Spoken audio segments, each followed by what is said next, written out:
We're going to start.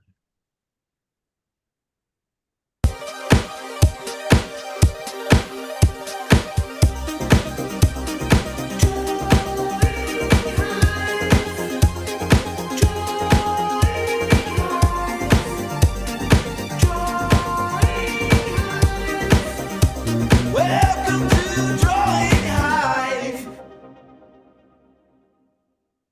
All right. All right, we're here, everybody.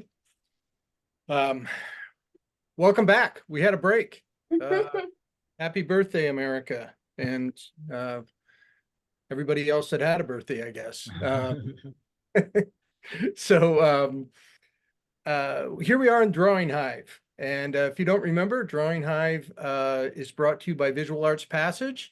This is our last day of enrolling for Visual Arts Passage. Just as a reminder, we offer mentorship resources for painters and illustrators to become professionals, and we're really, really good at it. So if you're interested, Timmy will probably talk to you more about it, but check us out.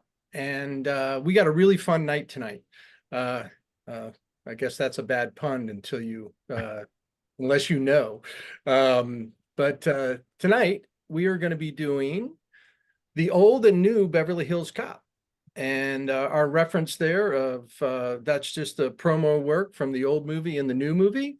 And we got some fabulous reference of Eddie, of Taylor Page, of John Ashton and Judge Reinhold. I even remember Taggart and Billy. Yes, I Billy remember Rosewood. Taylor's name. I have not seen it, but she's Jane, and of course Axel, Eddie. So 3 poses, 2 20-minute poses, and the third pose is a 40-minute pose. You can do all of them. You can do one of them. Enjoy yourself. We do, and I'm going to go ahead and say a couple of things because I don't know when to do it, Timmy. That we have a guest tonight coming in, Keith Knight. Keith, Can't wait. I love this line, gentleman cartoonist. There's something about that just totally kills me. And I've had the opportunity of spending a few hours with him multiple times during presentations as a guest speaker, and he's marvelous. Extremely engaging. He's extremely well known for Think. These are his comics, and The Nightlife, and K Chronicles, and the series Woke. And the man just walked into the room. All right. We've got Keith here. We got you on mute, Keith. All right. Yeah, I'm sorry. I opened up all these things and it says, "Oh, you should get on 10 minutes before." And of course, Oh no, you're all good. This is great. You arrived like on. You couldn't have arrived at a better time.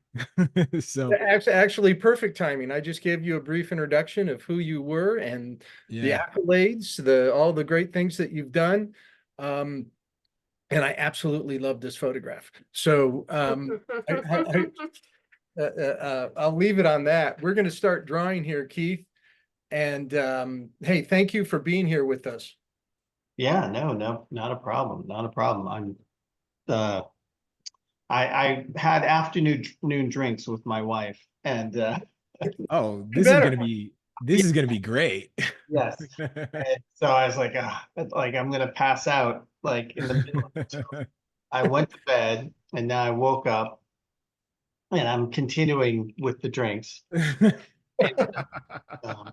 That's what can I All say? right. We might get like a first scoop on this episode. That's right.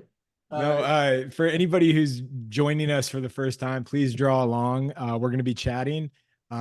Please submit questions in the chat if you got a question for Keith. I know we got Keith for a little bit of time tonight, and I'm going to pass those questions along. And please share your work with us on Instagram tonight. The tag is Beverly #BeverlyHive.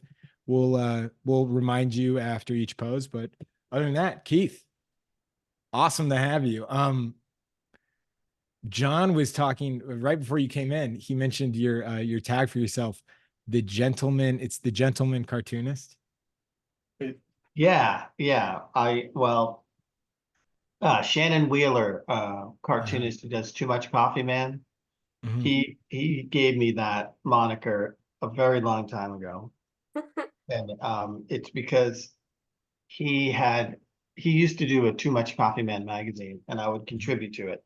And instead of payment, in lieu of payment, he'd give me an ad. He'd make an ad for me, and he couldn't get a hold of me, so to create an ad, so he just took the most tasteless drawing that he has of mine, and put it in this ad.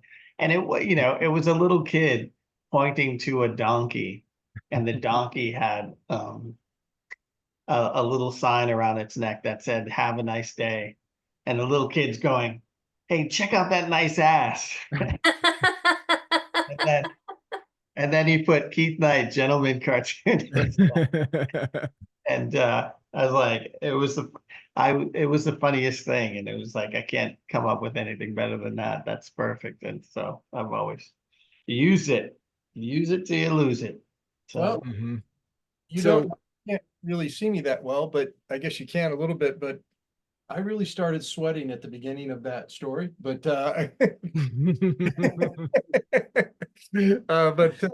thank you for taking it where you did. It had a great outcome. Yeah. yeah, people have always said, I have the ability to walk the fine line Mhm. of being tasteless and tastefully tasteless. So Yeah, Keith, would you use the word to describe yourself? Would you use the word humorist in some occasions? oh yeah, definitely. We've been hyping up your attendance tonight, right? And there are so many ways to describe so many of the things that you've done.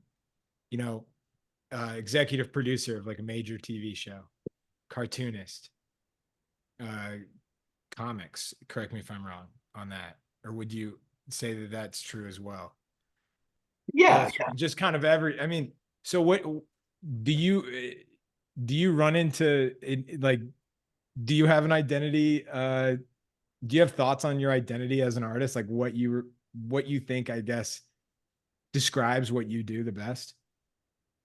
I don't think, Mhm. yeah, I just hope that people, when they see it, I'm somehow associated with it, that it's going to be funny Mhm. and it's going to be smart Mhm. and it's going to be borderline bad taste.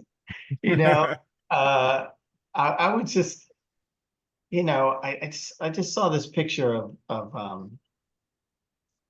who's the director from out of Baltimore.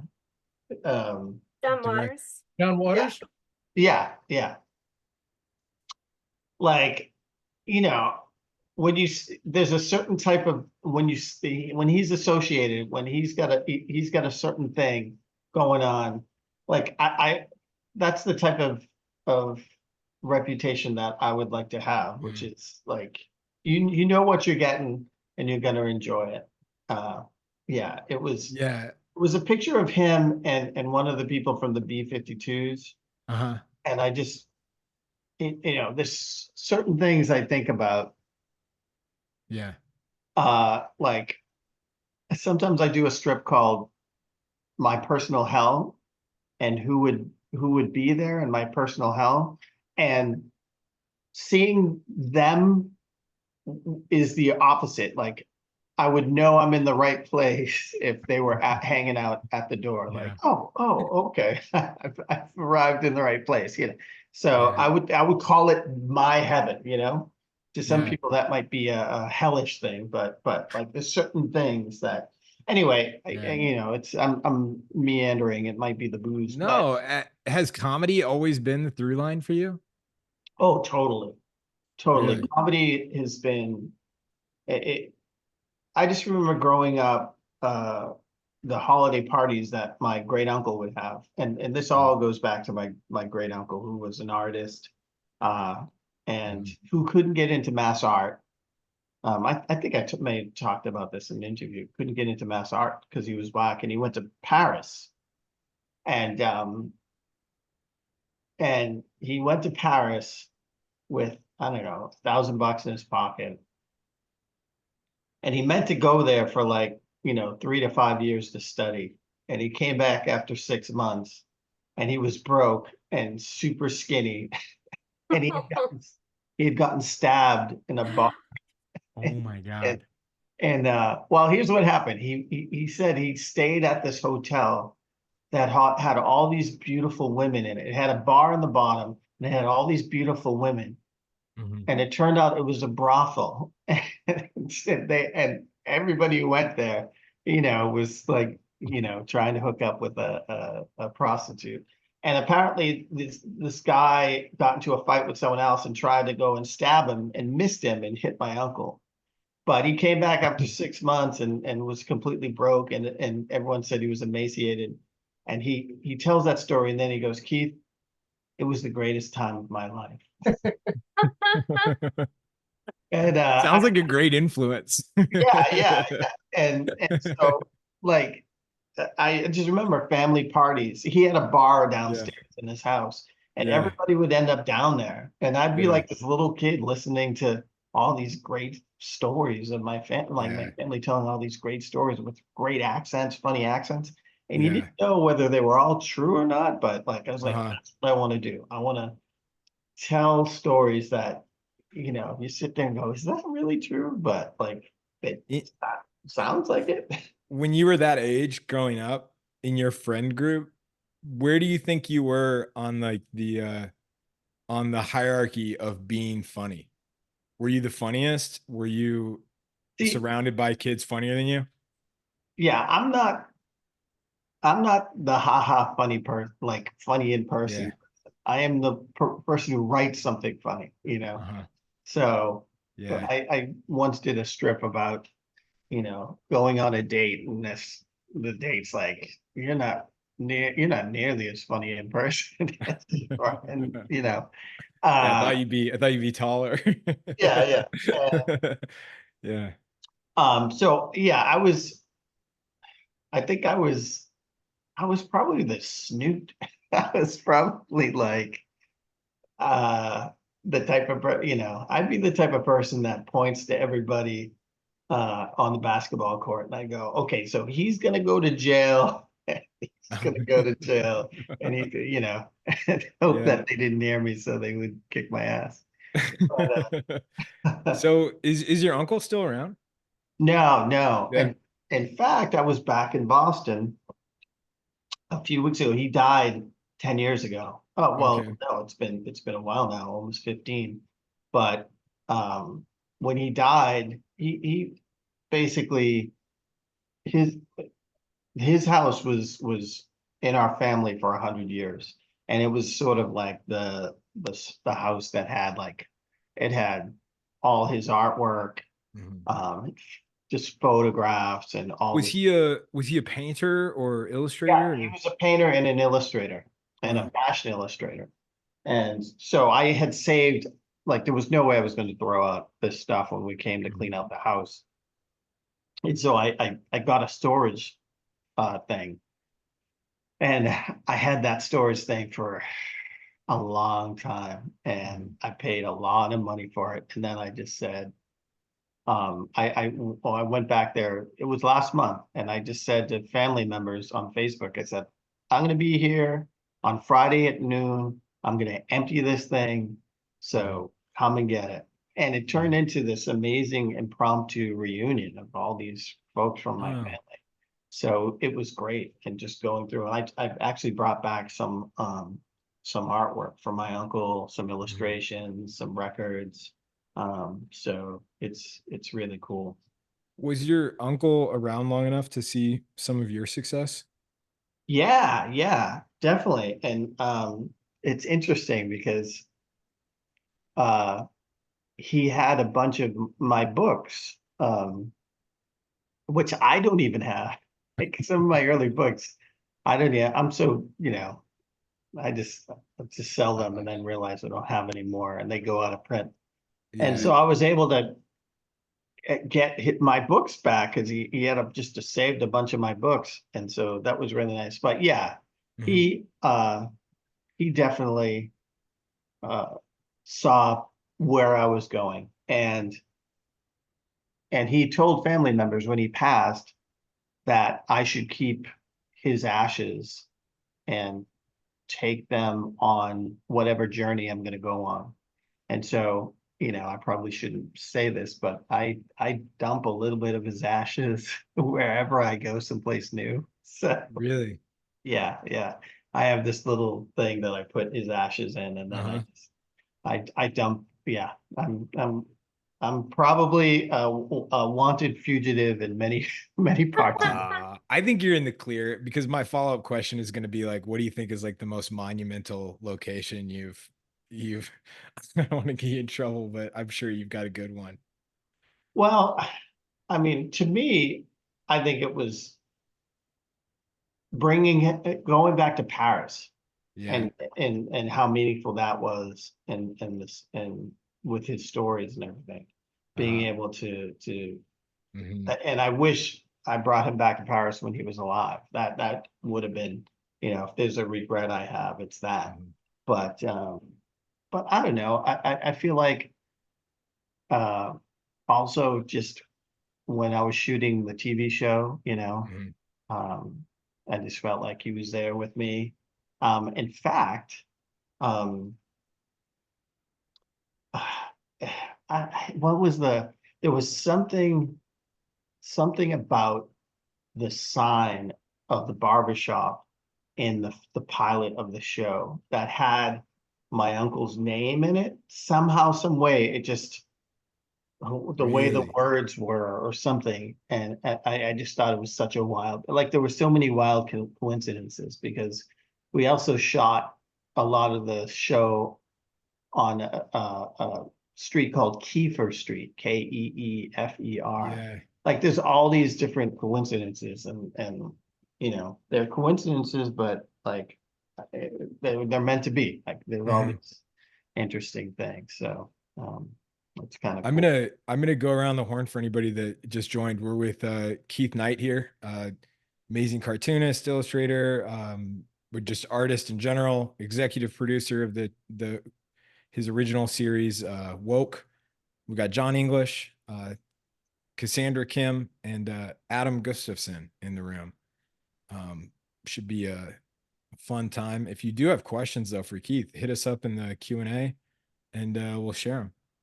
Yeah, I'm digging all the stuff, the drawings that I can see, and I'll send you a link at the end of the night. Everybody posts the work, and I know you're not going to be able to stay for all of it, but I'll send you a link. You'll see all the artwork everybody tuning in checked out, yeah, or drew or made. I mean, it's really fun. I personally am working on this. I'm writing my first science fiction uh, comic book, and it's issue number 2 of this thing called Trinity City. I don't know if you can see it, Let but me let me Cool. spotlight you and just hold it right there. One yeah. second. Okay, cool. And so it's written with basically I'm writing it with these teenagers in New Orleans, and taking their prompts and sort of running with it. But I'm not illustrating it. Uh-huh. This illustrator Steve Prince is doing it, who's really fun. He's a really great guy, and he's from New Orleans.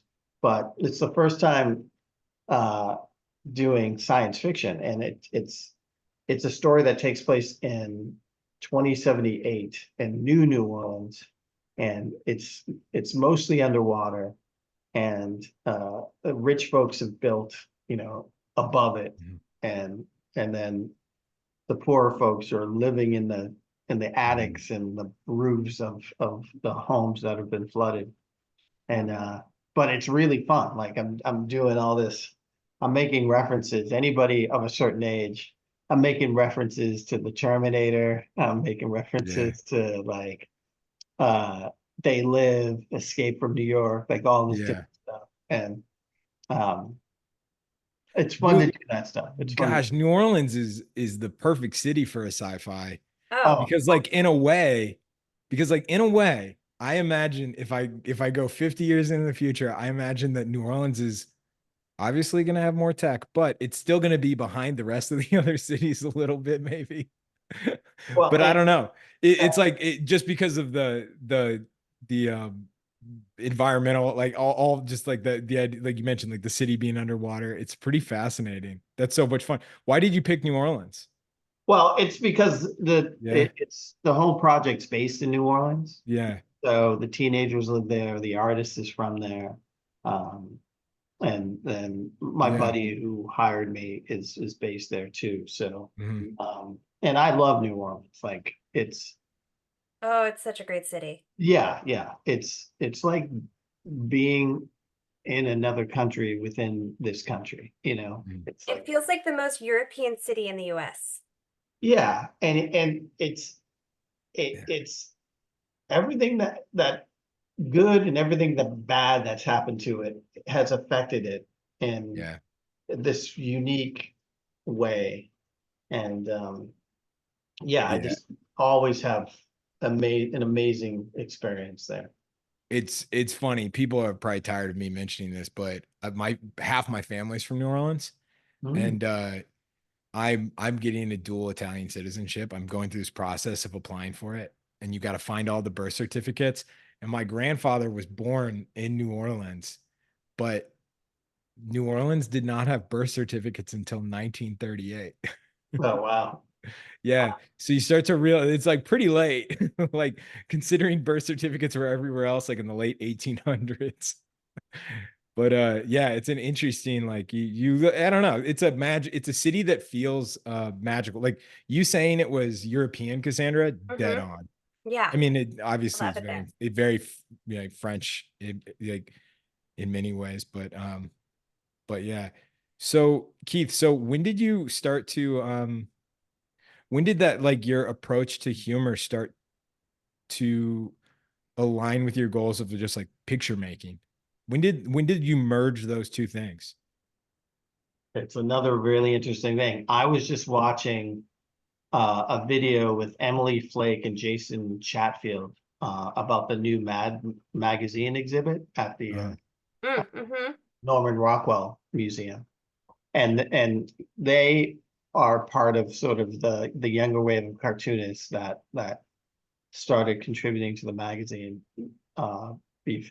before it died out. Um, mhm. and I was part of that wave too. And but a lot of their whole experience of discovering Mad was very similar to mine. Like Mad magazine was a huge influence. It was like the first dirty book that like you get introduced to it by one of the troubled kids in your school. Mhm. And then uh yeah, just it was um I was very influenced by newspaper cartoons. Mhm. But I also loved English comedy. Like I just thought English comedy was really Like Monty Python English comedy, like zany yeah, some or of Monty Python. It's uh interesting because there's some Monty Python I really enjoyed, and some probably just didn't. I just didn't understand, you know. yeah. But but I really loved the young ones, and I don't know if Mhm. anyone is remembers the young ones, or I don't know how old everyone is on this thing, but the young ones was this comedy show that came out in the early '80s, and it was on MTV. And it was just crazy. It was like these four college roommates. One was like a hippie, one was the people's poet, one was like this punk, Mhm. the other was the cool guy. And it was just this mixture of puppetry, satire, anger, like all this different stuff mixed together. And I just felt like, yeah, that's them. Yeah. And I was just Yeah. like, I would call my cousin up and go, "Are you watching this thing on MTV?" And he's like, "Yeah, man, this is great." And when I saw that, I was like, "I want to create that. I want to make that." And it Really? wasn't until I was in I was on set in Vancouver while we were doing our show, and they were doing they had the puppetry going, and and Mhm. that's when I realized, like, oh, I'm making my young ones, like it really happened, like I'm making Yeah. it. And I started getting all like, verklempt. I was all misty-eyed. And Blake Anderson, who plays Gunther in the show, was like, "What's wrong, man?" It's like, dude, like I'm I remember this show as a kid, and like I said I wanted to make a show like that, and I'm making it. And he's like, "What show is that?" And I said, "The Young Ones." And Blake goes, "Oh man, I was trying to get the rights to that to remake it." I was like, "Oh man." I can't believe you know Blake Anderson. It's wild. Yeah, It's incredible. it And was, then yeah, and then to have that connection. yeah, that's it. And so and yeah, Blake was my Neil. Blake was the hippie in the show, Yeah. just It like, was so funny. I loved your show, by the way. uh, I loved it. You did an amazing job. thank The you. casting was fantastic. And yeah, Gunther, you're right. He's the total hippie of the show. Yeah, just Yeah. like, it was sort of a mixture of the Young Ones and a West Coast Seinfeld. Because I Mm. really saw Yeah. Oh, it's totally Kramer. I can imagine the Kramer episode of him being like, I've found this new energy powder. yeah, exactly. Yeah.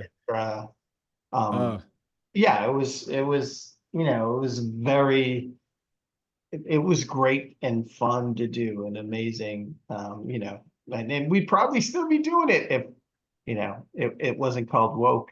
Ugh. Well, I yeah. just wanted to know what would happen next, and that's what kills me, is I can tell like it was set up that there was so much more to happen. So I Yeah, and who knows? I mean, like Mhm. maybe sometime they'll sit there and go, "Hey, those people still watching the show. You Mhm. know, do you have an idea for a third season?" And yeah, I had a whole idea for a third season where they go to Burning Man, and oh, yeah, Oh they my go, that God. would be That amazing. would be fantastic. yeah, they go to Burning Man, and they all have their individual experiences, but my character is just completely tripping out, and then goes on to I have a friend that used to run the pirate radio station at Burning Man, Mhm. Adriana. And and so I wanted to have my character just go on air, and then they just say, "Just do whatever you want." And Lamorne has a great British accent. And Uh-huh. um I wanted him to do like basically a parody of what's the Orson Welles, a parody of Orson Welles' War of the Worlds, but Yeah. basically Race War of the Worlds. And so he basically said, this is it, like it's the race war, and this English accent. And so it just brings everybody down at Yeah. Burning. Like, it's just I like, mean, it's the perfect setting for yeah. it. And everyone starts freaking out. The rich people Yeah. start, like, Right. what happens is the signal goes off into some of the towns outside Yeah. of Burning Man, and it just spreads like wildfire across the United States. Yeah. So eventually my character goes uh, on trial for crimes for inciting a race war. and, and but there's all these other things that play into it. But I love it. It's like absurdist in a really beautiful way. yeah, Yeah. Yeah. I Yeah. was I was all excited to have Yeah. Gunther and Clovis pull out their race war kits, Yeah. like in case of race war, open kit. And the white one has like, all this stuff, and the black one just has like, like, I don't know, a banana in it or something, like something terrible. But yeah, it just, Wh- we want to have a lot of When from day one of this series becoming like a possibility, someone saying, "Hey, this could be developed into a TV show." to it becoming a TV show, how long was that time? It was a long time. It was probably, I think we got the go to in 2017 to Okay. create the whole pitch maybe. Mm-hmm. And I think we were commissioned to write a script in 2018, and then 2019 we shot the pilot. And then at the end of 2019 we shot the season 1. And it Yeah. it finished, no, the beginning of 2020. I'm sorry, the beginning of 2020, because it was COVID. Like Right. we were the last production that stopped, that Wow. we completed before COVID shut everything down. So when you were first, like, when the idea of it becoming, being translated into TV was a real thing that was going to happen, was your attitude like excitement or like protectiveness, or like, were you nervous? Like, what was the general energy you had about it? It was excitement, and the only Yeah. thing I was very protective of was my wife's character, because we had developed a character that, like, she was going to be one of the roommates. Mhm. And it was before we got married, and like in the writer's room they wanted her to like to have all these crazy Mhm. things, and I'd be Mhm. like, nah, that, like I Mhm.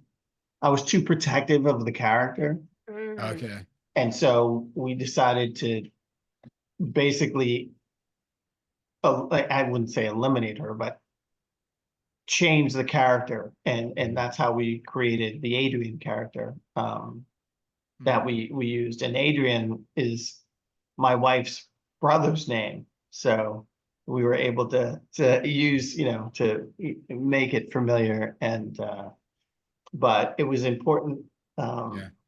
yeah, but it's interesting because we had this actress in the pilot who was German, my wife's German, Mhm. who was one of the roommates, but unfortunately, like, they said, we want to move forward and do the show, but we don't want to move forward with this actress, which was really hard.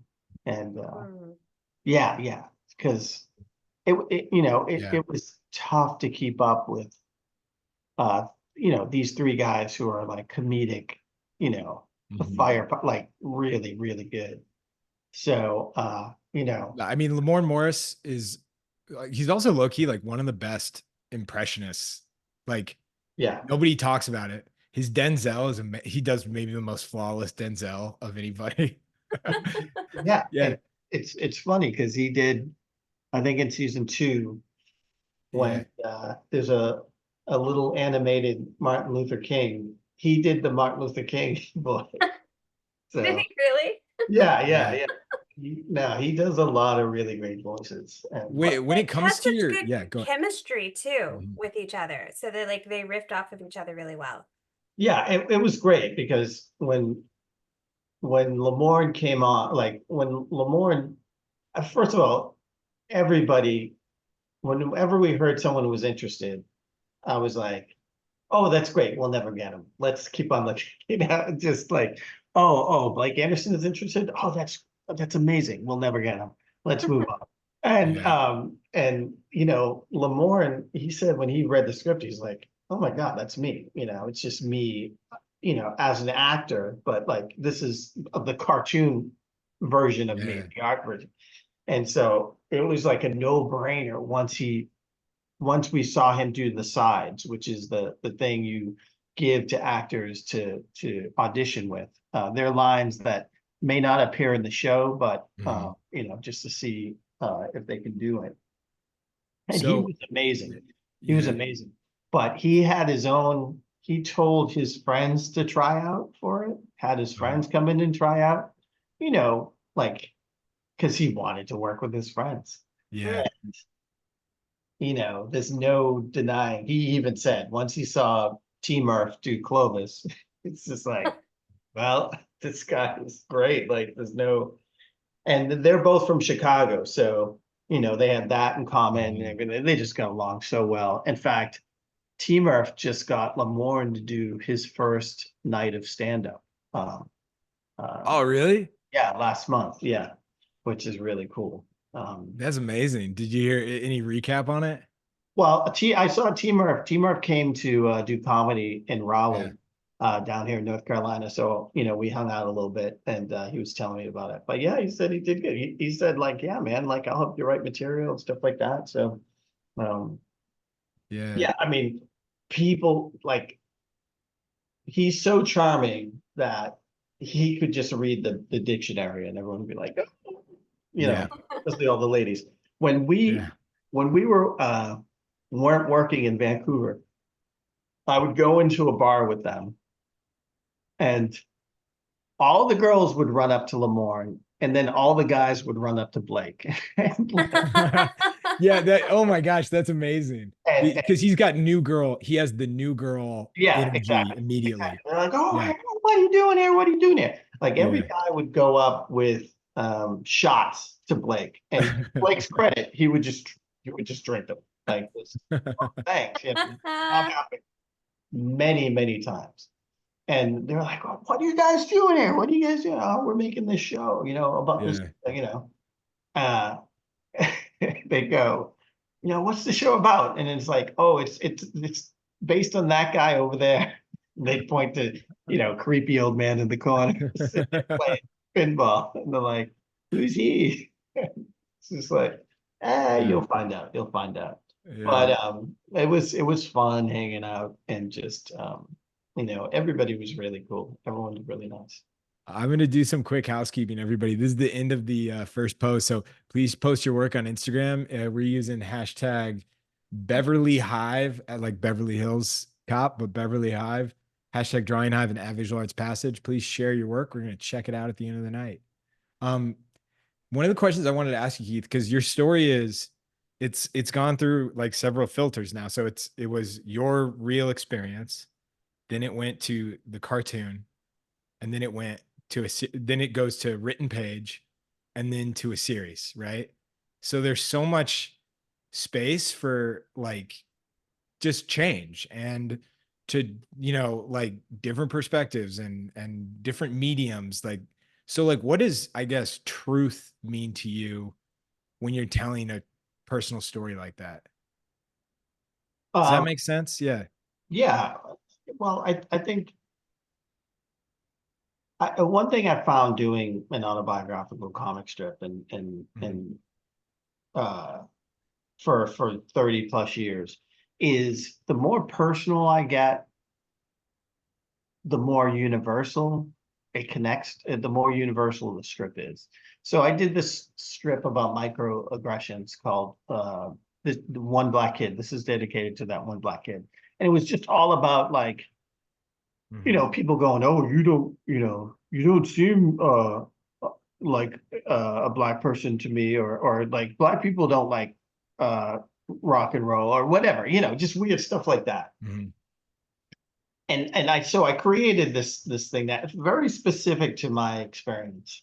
And Mhm. I got so many people writing to me who were that one Latino kid, that one Asian kid, that one gay kid, that one disabled kid, like that connected to that strip just through their own experience, you know. Mhm. And I just realized that, but yeah, sometimes when you get so personal, and that to me, I think is more truth than just saying what happened. Because Mhm. what happened, like you can have six different people experience something, be at Mhm. something that went down, but you'll have six different perspectives, you know, like, and no one of those is the absolute truth. Mhm. So it's all filtered through our experiences, through our perspectives, through our opinions, our takes on things. So, Mhm. so truth to me is like, um, is people's perspectives and experiences that I think we all somehow share. So I think that's it. When you were in the thick of it with the K Chronicles, did it get to a point in your life where something would happen and you'd be like, "Oh, this is Oh making yeah, the I mean cut." that still happens, but what happens now, I can't do, and I probably shouldn't have done it way back then either, is I need to have like a 5 year, like unless it's, I need to have 5 years go by before I really get into it because Yeah. people will just be like, hey, I saw that cartoon you did of me, about me, blah, blah, blah, blah, blah, even if it's not about them. But Yeah. yeah, it can be, there are a lot of things I wish I could write about, but I can't burn all these bridges. Hmm. Yeah, so Yeah. it's interesting. Do you ever hit somebody up before you do it, or and just say, Some, "Hey"? yeah, Yeah. sometimes, especially if it's someone really close to me, but Yeah. I have a better idea. Like I don't do anything that's really, Mhm. so many people say, oh, I just feel like I know you. I've, read your strip for blah, blah, blah. But I don't reveal anything in my strip that more people reveal stuff on Facebook or on, Mhm. Twitter or on anything than on Instagram than Mhm. anything that I do. Like, and, for the longest, I don't put anything about my kids up. Now I Mhm. do with my 16-year-old because I feel like Mhm. he's old enough, but like, I don't post all this personal stuff. Mhm. I don't need people to know my business. Yeah, you'll appreciate this. Someone in the audience just said, "I am that one Jamaican kid, Keith." That's Julian, been drawing with us for a long time. Oh yeah, I bet. My son's name, my little one's name is Julian. Oh, So cheers to you, man.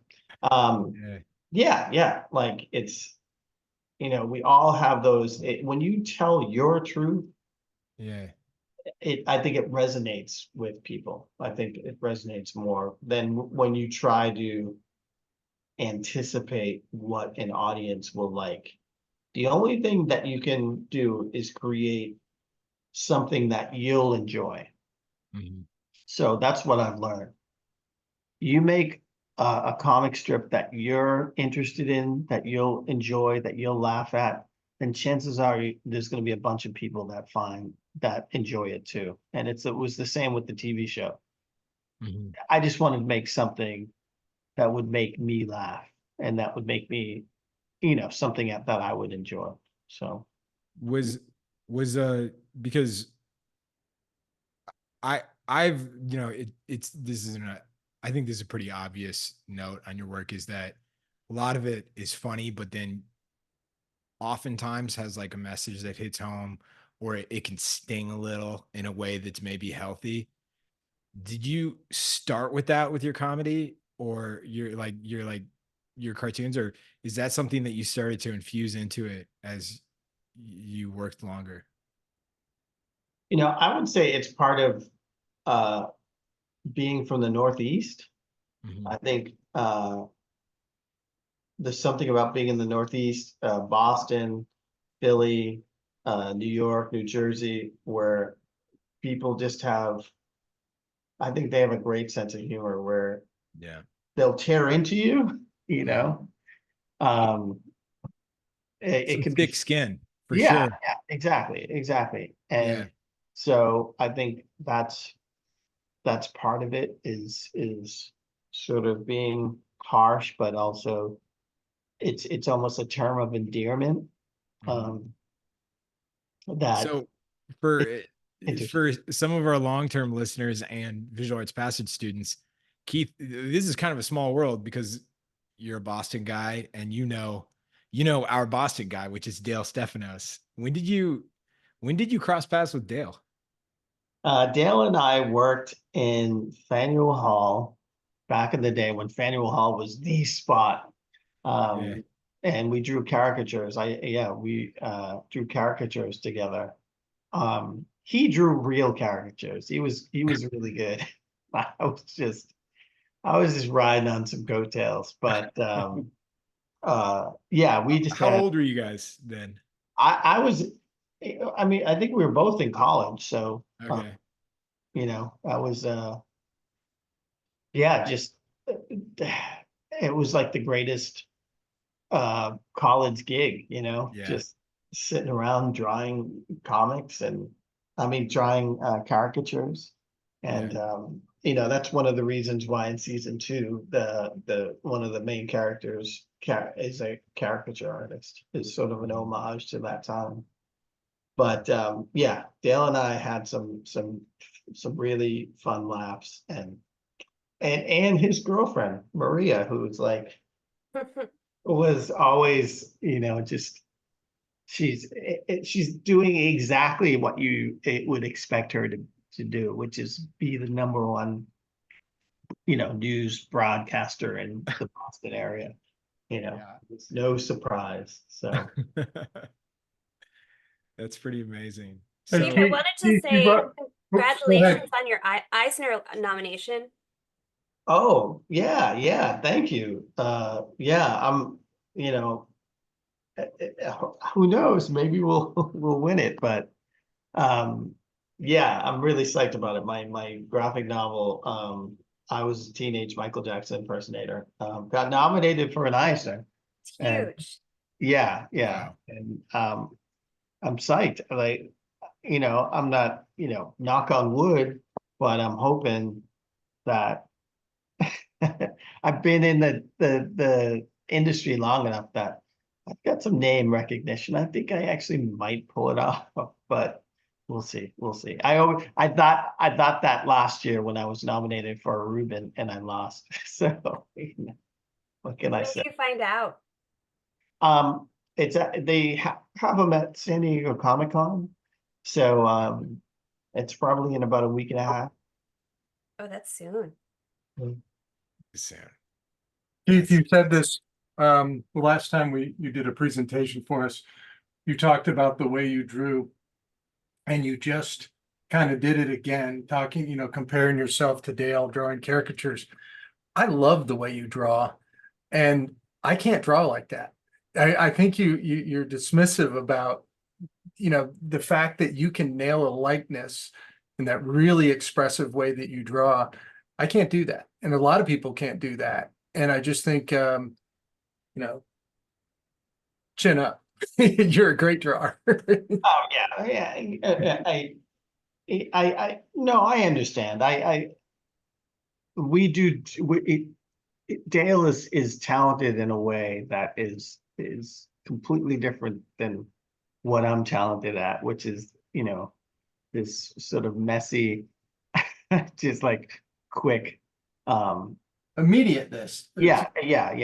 And I am proud to say that I think it's WonderCon has this thing called Quick Draw, or it might be San Diego Comic-Con, Quick Draw every year, where they get a cartoonist to go up against Sergio Aragonés from Mad, because he's the fastest cartoonist. And they throw out these subjects, and then you just draw it really fast. Well, I went up against him, and I will say that at least once, maybe twice, I was faster than he was. So that's my claim to fame. But yeah, I like I have a very loose, you know, this is some of the stuff that I'm drawing now. Well, it's also perfect for the narrative. I Yeah, mean, it fits so well what you're Yeah. doing. Let me spotlight that, Keith. There we go. yeah. Wow. It's funny that it's all backwards, but Yeah. yeah, it's you know, I'm working on sketching out this 32-page comic book, Mhm. which this guy Steve Prince is gonna, you know, make into a much different style. But for me, it really works to just be able to convey some of the feelings that I want in the faces and stuff. But yeah, like it really is a skill that I honed I think a big influence was Bill Watterson, Mm. on Hobbes, and seeing Wow. how he can take such simple drawings and be so expressive with what he does. And yeah, so I love that part of what cartooning is to me is like conveying complex messages and issues in very simple drawings. That's the power of cartooning. Well, you're very good at it. So what is your current, what are some of the current, do you have projects? I know you just mentioned one, but like how many different, as a person that's had so many different irons in the fire, how many projects are you able to work on at any given moment? Do you really kind of focus on one goal at a time, or do you always kind of have a lot of things going on? Well, to sustain a career in this, you really do you have to have a lot going on. Yeah. So, this is the summer is my dead zone Mhm. because usually I'm doing slideshow presentations at universities and colleges and stuff like that. But during the summer, it's quiet. So I tend to release a book at the end of the semester and sort of promote Mhm. that and get that through. But this, uh, this is the first time I've done this for this new book, but I did a Kickstarter for this new book. And because what I've seen is people are basically using Kickstarter as a way to Mhm. for people to order books, to pre-order books. And I should have done this a long time ago, but it went really well, so well that I raised some money for some animation. Oh, wow. So what um, I want to do is to do a 2-minute animated short that will be sort of the um, dare I say, a small pilot for the next project that I'd like to do, which is based on a couple of characters from my daily strip, The Nightlife. So, Mhm. so once I get the new book off to the printer and this 32-page comic done, which hopefully will be done by this weekend, I will be then just focusing on getting the animated short going. And hopefully, Mhm.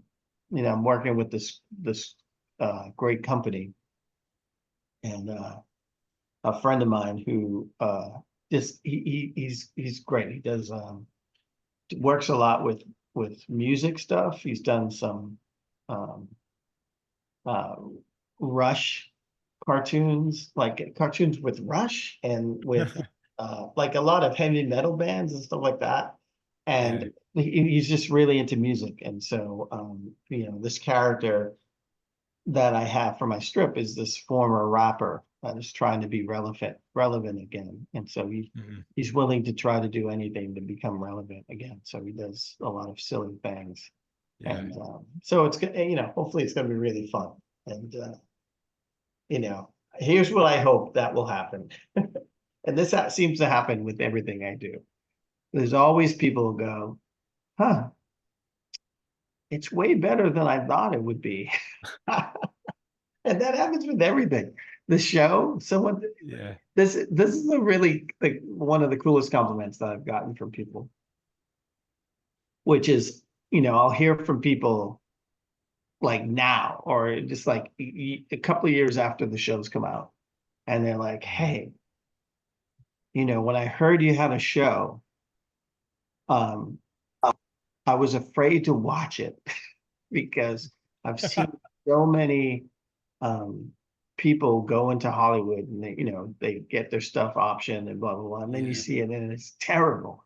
So they said I was afraid to watch it because I didn't want to see you at a con, and then you ask, "Oh, did you see my show?" and have to lie about it. So I mean, Keith, it's so interesting because first of all, the leap that you made from what you are, what you do for a career to go to executive TV producer is, I mean, that's monumental.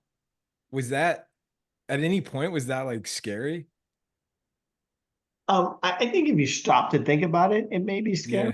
but the only time I don't think it was scary, but the only time I said wow was when one of my producers said, you know, like it's $27 million is what Hulu's given us to do this. This idea that you came up Use with. it. Yeah, yeah, yeah. And so, but I just think about, and I say this at the end of all my presentations, like, you know, the first season cost $27 million and it's based on drawings that cost me $1.27 to make, you know, like that That's is the power trippy. of cartooning. Yeah, yeah. Like that's why Yeah. it's so great that we can take, you know, this medium is so great because we don't need a budget of $40 million to make a story in outer space Mhm. or about creatures from another world or that takes place in your stomach or something, you know, it's just you just draw it and nobody like questions it. No one questions Garfield and whether a Yeah. cat eats lasagna or something. Like you just buy into it. That's what I love Yeah. about cartooning is it's an automatic buy-in.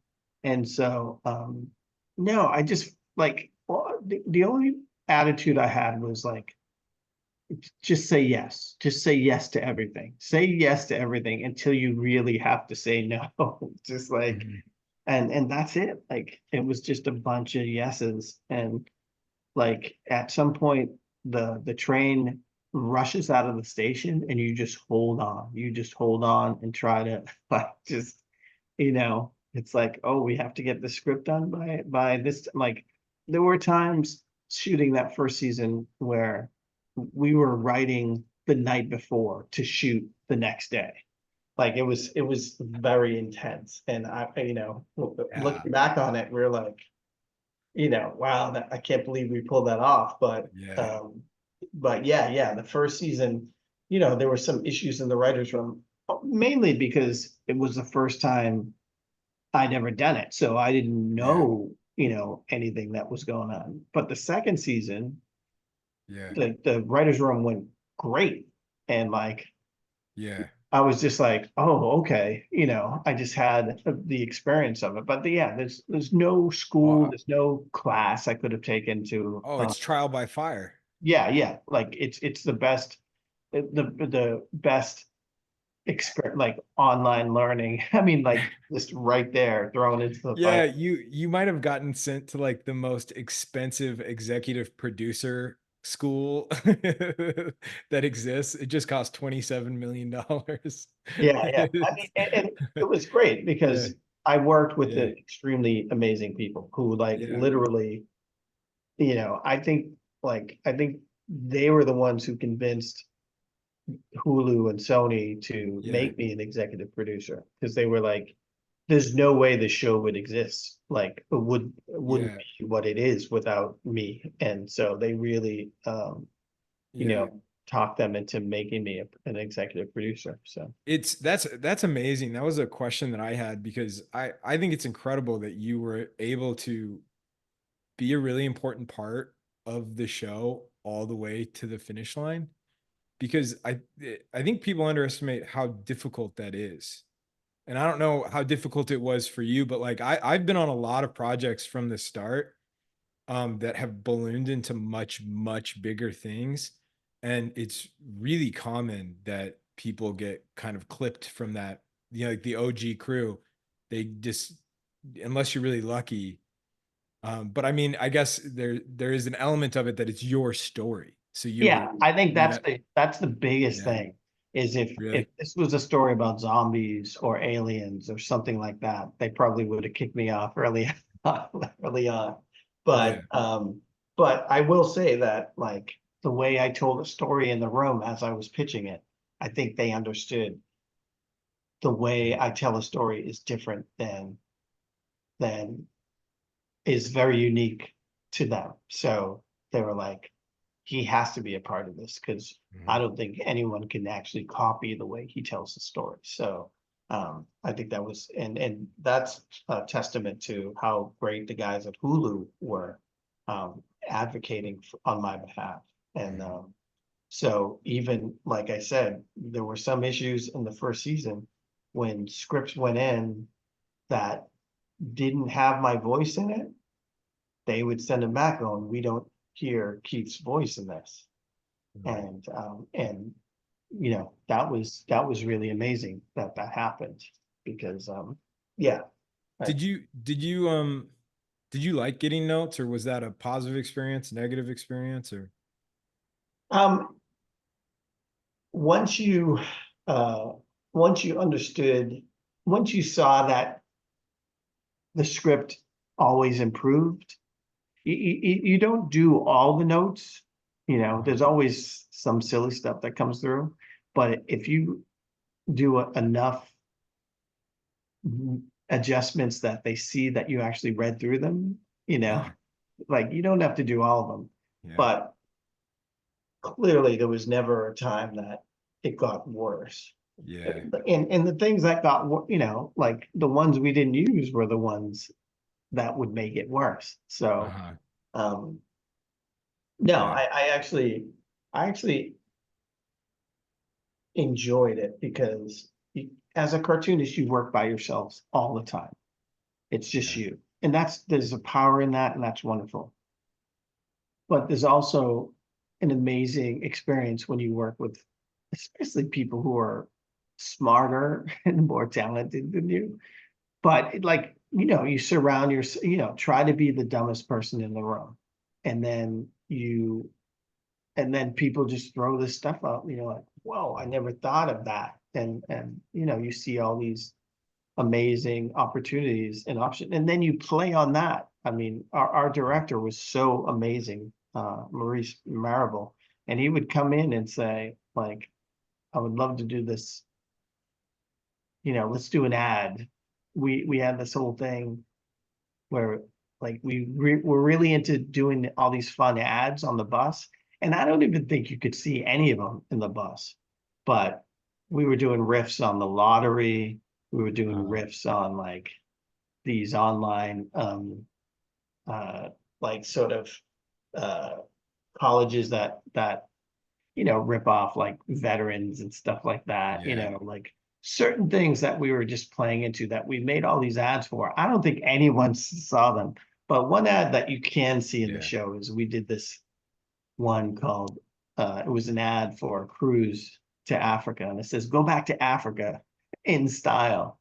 And it was a cruise to Ghana, and it was $16.19 was the price. Oh my God. Yeah, there Yeah, were so like, you guys were just like lining this thing with Easter eggs. yeah. And it's and that's when I saw that it was like, wow, this is a playground. Because the next day they had this complete poster of this of what I had sketched out. And it had, like, you know, models, like a family and a cruise ship and all this different stuff. And that's when you just realize, wow, this is like, you know, a playground full of a lot of creative people.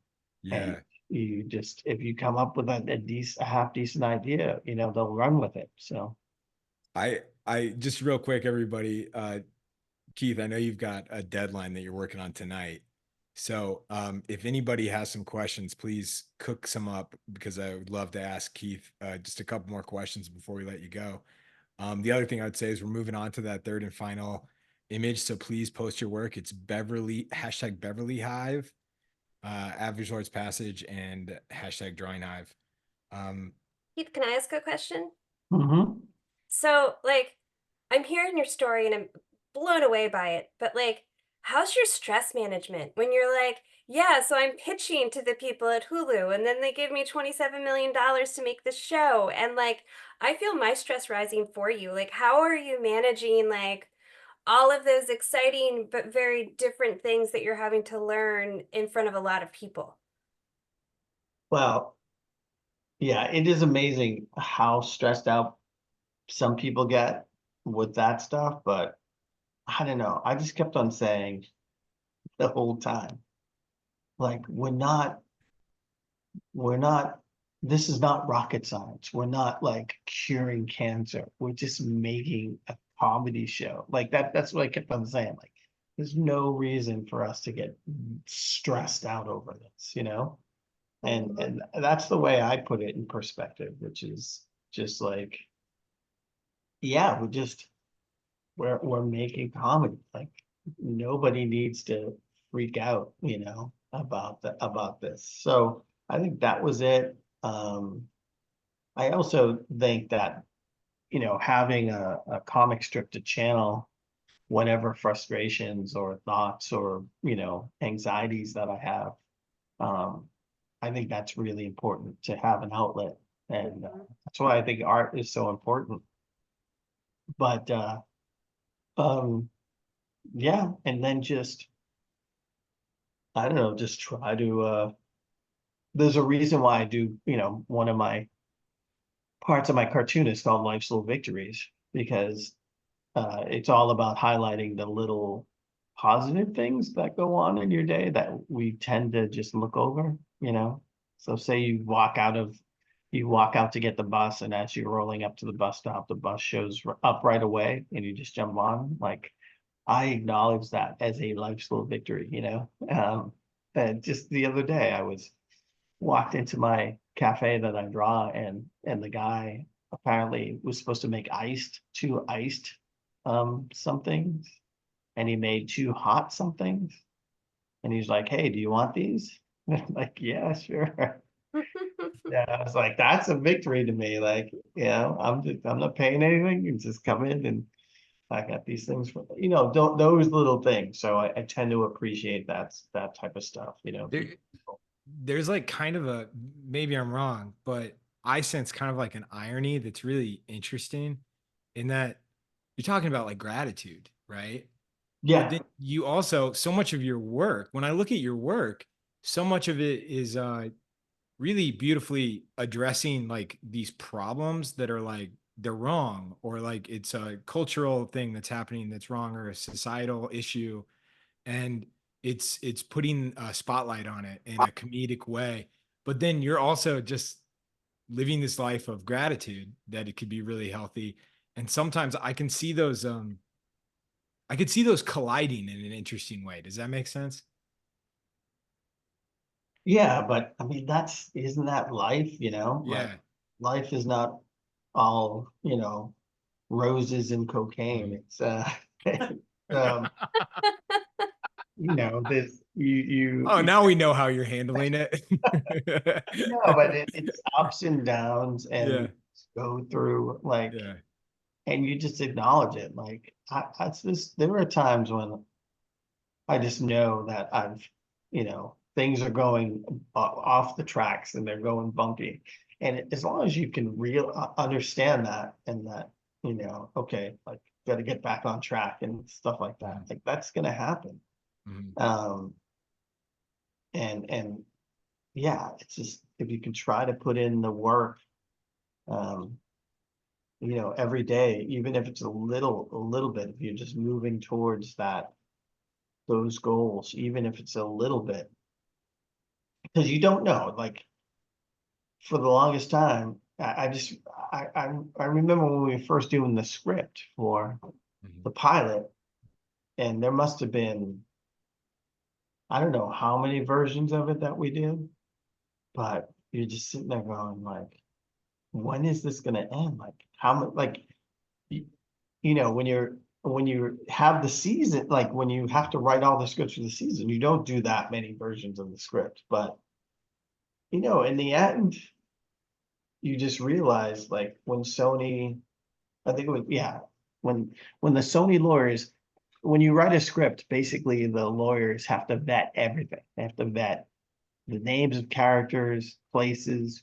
Is this based on a real person? Blah blah blah. You know. And I remember a Sony lawyer calling me and asking me all these questions. And then she said this: "We get a lot of scripts for movies, for TV, blah blah blah." She said, "This is the best script that has come through in a very long time." And, you know, this is a lawyer, a random lawyer with Sony, who doesn't have to say this. They're not, they don't need to be nice to me. But just hearing that after like doing all these rewrites and doing all this different stuff, it was just really satisfying. And just realizing that, like, understanding that all these little things that you work on and move to, like, there is a goal. It adds up. And even when you feel like it's not, you just don't know. But it does. That's cool. Thank you. Yeah. As far as what you're working on now and anything on the horizon, is there anything that people tuning in or who are going to catch this on demand, is there anything that they can do to support what you've got on the horizon or coming up? Yeah, I'm sorry I didn't really, we were going back and forth about promoting the Kickstarter, but here's one thing I did notice though. The first Kickstarter I ever did was for the Michael Jackson impersonator book. So I think I have the record for the longest Kickstarter that was finally delivered. I think I actually have that record. Really? But one thing that they did do, which is really good, which is, they give you a certain amount of days and then the Kickstarter's over. But now you can still contribute to the Kickstarter, which is really cool. So as long as I have books, which I will have books, like people can contribute to the Kickstarter and even though it's done, and they can get the books, they can get original art, they can get whatever. So if anyone's interested, Kiefer Madness is on Kickstarter. I'm about to go to print with that in a couple of weeks. And so if you're interested in my new book, but other than that, there's my Patreon for support. But yeah, just, I don't know. I think to me, it's just continue drawing. Like that's, we need art. And it's becoming harder and harder and harder for people, for artists, for free expression, and for beauty. And this shouldn't be an elective. It should be a requirement. Art should be it's a necessity in society. So I appreciate, this next generation of folks who are just continuing to create because we need it. Well, for anybody wondering, I just dropped the link to that Kickstarter. So please give Keith some support. Also check out the Patreon. Keith, thank you so much. This was such a treat. Yeah. Thank you, Keith. Yeah. And, I don't know how many people contributed to the artwork when we did, when everyone did drawings of the stars of the show, but I still enjoy looking at that stuff. It's really amazing. Oh, awesome. And that's so great. It's pretty amazing to go down that rabbit hole and start looking at some of that work. It's really special. There was over 20,000 images made since we started the show. Oh, wow. So a lot of people tuning in, a lot of people drawing, and then just a lot of people that have drawn every single Thursday night for like 3 years now. It's amazing. So there's a commitment there that we really love. So thank you for letting us draw draw your work. And thanks for tuning in on the show. It's amazing to have someone like you support it. Yeah. So it's every Thursday? Every Thursday. Every Thursday. Every Thursday. I think we missed 3 times last year. Christmas, Thanksgiving, and 1 week in the summer. Yeah.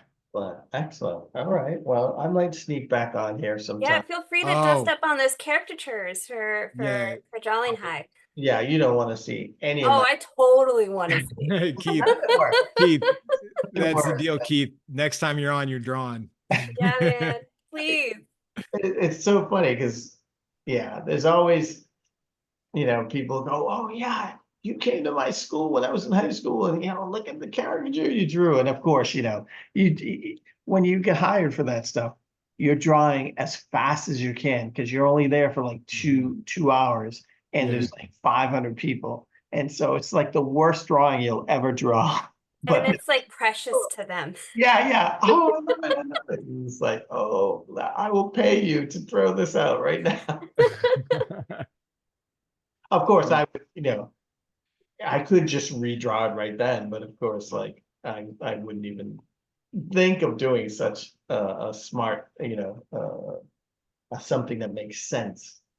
But yeah, okay. Well, Keith, thank you so much. Thank you, You're Keith. an amazing guest, and Please come good luck back. on your deadline tonight.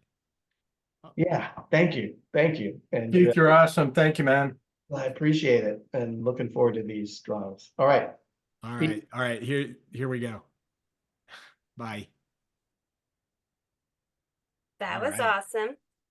Pretty good. Pretty good. Yeah, I was gonna say, we've done 20,000 drawings on here, and Cassandra's only done 10,000 of them, so.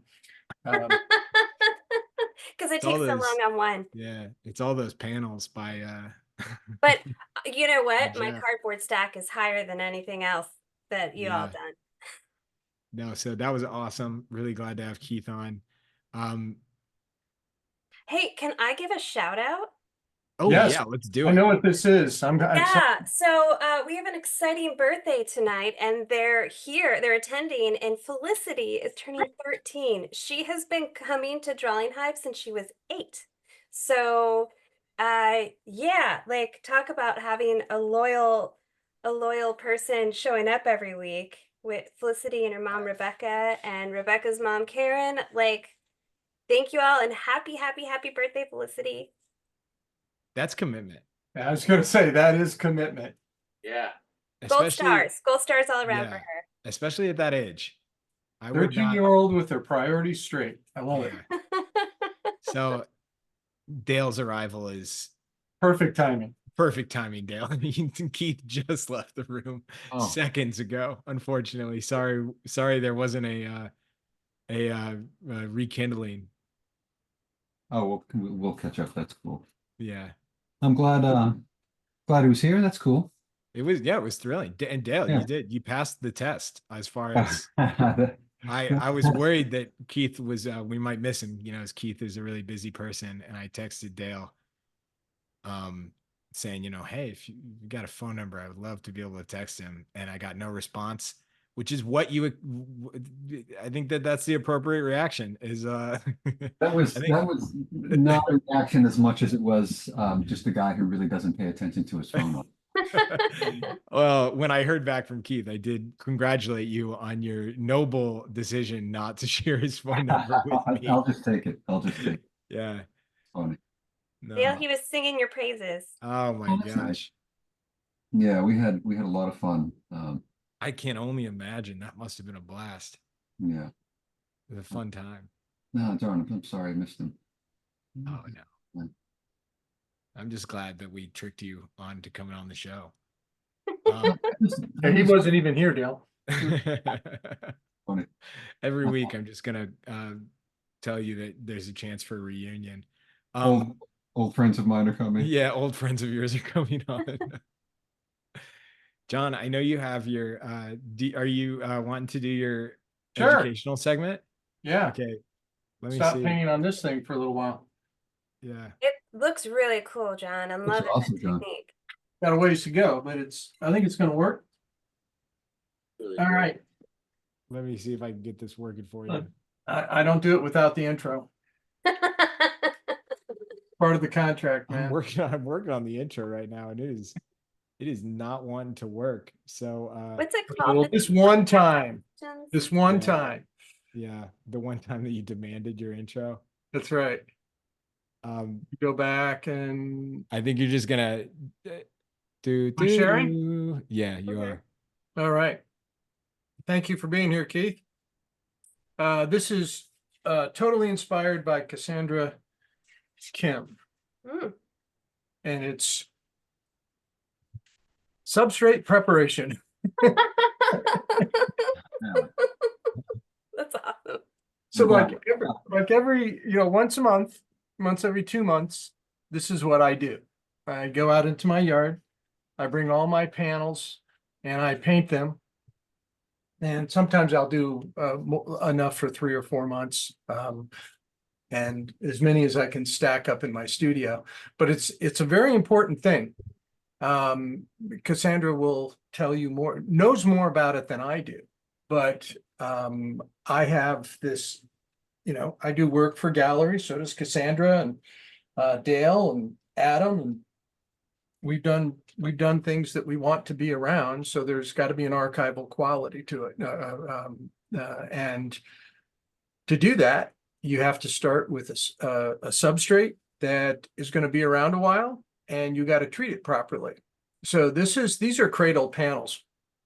I'm painting that, and I'll get more into that in a second here, but I'm painting this with acrylic house paint, exterior house paint, and it's very durable stuff. I put 2 coats, I roll 2 coats on. Here's I get a lot of these samples that are like quartz, and I pick the colors that I want. That is just a masonite panel that the roller and the paint is sitting on.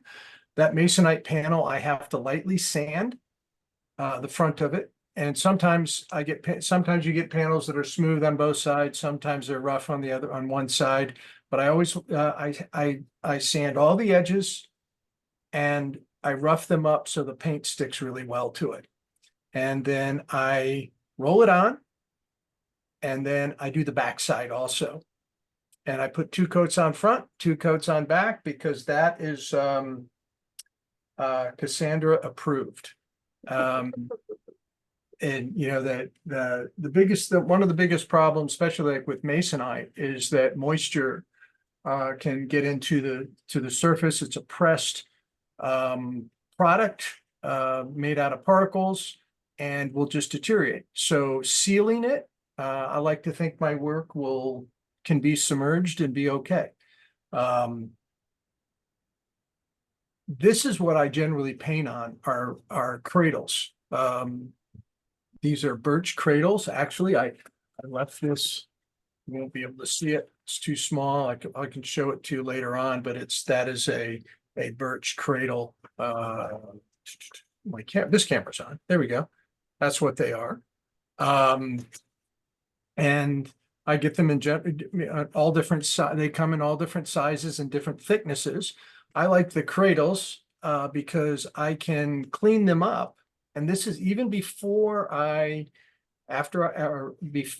start putting any paint on it. As far as my painting goes, I put a black edge around the sides, and then I'll just have to touch it up slightly when I'm done with the painting. But it's really, I find it it stresses me out taking acrylic paint and going around the edge of that after I've spent 40 or 50 hours on a painting.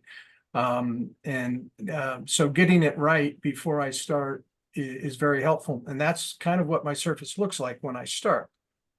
I'm going to walk you through. This will only take a couple of seconds here, maybe less than a minute. But everything I do starts with my experience of going somewhere, witnessing, seeing something that I find interesting, photographing it, sometimes sketching on site, and then coming back to my studio, manipulating the photography, and then start drawing. Everything ends up with a thumbnail and these are little value studies too. So those top 2, I'm going to do I'm going to do a second version of this painting, different palette in a square format, but I like those. This was my study that I did. I did it on that masonite panel that I showed. This is with oil paint, oil crayons on top of an acrylic underpainting. So this is what it looks like when I start. There's my panel. It's a 30 by 40 inch panel, I believe. I do a drawing of my study. I don't draw from my reference. I've changed, I've manipulated the reference a lot. I got everything right in my study. And so I do my painting from my study. There's the study up above the painting. This is the acrylic underwash that I do, like just a real thin acrylic laying to establish the picture. I got all my shapes. I have the beginning of a value structure. And before, this is when it leaves acrylics and it goes to oil. And I oil my surface with linseed oil and a little bit of thin oil paint. This top part of this has been painted back into with oil paint. This is just with the thin oil underneath it, just the linseed oil. That's what it looked like. And you can just see myself painting my way through this. This part is untouched still over here. I have built up the value in the shadows with multiple oil washes. And that's the finished painting. And it's not completely finished. It's a little stark right now. I'm waiting for it to dry to put some real subtle glazes over the top. I got to knock back those white posts a little bit and work back into the shadow a little bit. But that's my process. And it's also surface to finish piece. It's really important to do it properly. To always, if you're going to start in acrylics and finish in oil, you cannot start in oil and finish in acrylic. It leaves the realm of being an acrylic underpainting or acrylic painting when you add oil to it. You cannot put fat over lean, meaning oils over acrylics or water-based paints. Same thing I would approach when I do work on canvas, and I don't very often, but I would approach it the same way. I would not paint the backside, even if it's gessoed. I always work on pre-primed canvas anyway. I still seal it with acrylic house paint, mostly because I don't like painting against white. So that's my lesson for today. Cassandra, you have anything you want to add to that? No, that was beautiful. Like I use GAC 100 to seal. That's what I was going to gesso. ask. Yeah. But like using exterior acrylic house paint is equally great. Just make sure you get those edges good too, so there's no place for moisture to get in. But yeah, John, that was beautiful, and that painting's amazing. Thank you. That's incredible. Yeah. What I'm doing tonight is very similar. I did a drawing of Eddie, got everything in the right place, with just a graphite pencil on top of my. I'm working on masonite panel on top of that toned panel in acrylics and acrylic house paint. Then I put real thin acrylic washes over it to build a value structure. Like I don't have to paint back. I don't have to bring darks. If I'm careful, I don't have to really think about bringing dark value back into the head, because I established the value structure of the dark value of what I wanted, and it's flesh tone. And then I'm working back into it now with oil pastels and dry brush oil paint. But I transferred from acrylic after I put those washes down. Everything I'm doing now is in oil. That was right. Yeah.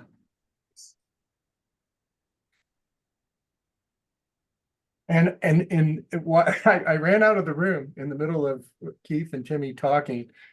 I don't know if you noticed I left because my hairdryer just completely disintegrated. Oh no! And so I ran up and stole my wife's hairdryer. Which it's I sad know when they die, isn't it? I know. I know.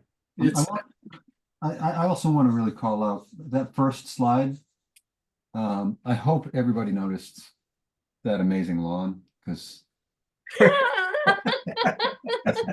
that's what Dale was checking out. I didn't hear a word you said. I was look at that grass. That is special. Like that would be a really nice lawn to run across if you were trying to escape Timmy's dog, I think. Like Yeah. Oh, yeah. That lawn is the bane of my existence, Dale. Yeah, Dale, were you like, what's that regimen? What kind of regimen you got that on? I know. We'll talk later, Dale.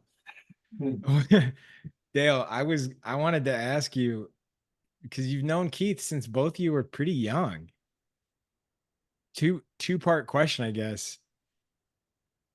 Because you knew Keith, I think, before a lot of kind of the mile markers that he hit with his career. Oh, both of us, yeah. Really. And so Is there any surprise? Is any of it surprising, or could you see it then with Keith? Um, you know, it's not surprising, but when I first met Keith, he started doing caricatures of the car, as it might have told you. Mhm. His sort of the gig he was known for, he was a Michael Jackson impersonator. Right. So he was a performer, and he had a band, and I mean, he was one of those people. He's going to be somebody. You know what I mean? It's just undeniable. I actually thought he'd be some kind of entertainer rather than, or a writer or something rather than a cartoonist. Not that he couldn't, had nothing to do with his drawing. It's just that he's such a big personality. That's all. Mhm. Do you have this is kind of an on the spot question, but do you have like a memory of that time that you think about I the certainly most? do, and I will tell you about it someday. And I But you know the Amazing. Drawing Hive rules. yeah, no, there's one. Thank you, Dale. Amazing story, I think Keith would have told us. like an all-time story that I will tell you. Yeah. Yeah. Oh, nice. I'm glad I didn't ask Keith because Keith would have told us. I would have told you, yeah. Yeah. At I one haven't, point, I actually asked him. He came out here Yeah. at some point, and I knew he was going to meet my kids, and I was like, "Hey, man, if you would not tell that story, I'd be really." Could you preserve my my appearance to my kids? Well, I told my kids a version of the story, but Yeah. you know, kids don't need to know everything about you. You know? Yeah. Yeah, I would agree with that. I've gotten to hear the other versions of stories of my dad. They're- Yeah. Oh, I bet. To really answer your first question, though, Yeah. like when he got the show with Hulu, that didn't Mhm. surprise me at all. Really. Yeah, because it was just so Keith. It was so Keith. Hmm. Wow. Has anybody actually? Is this movie out yet? I was literally just gonna ask that question, Dale. Yeah, I It watched is it. out. Oh, is it good?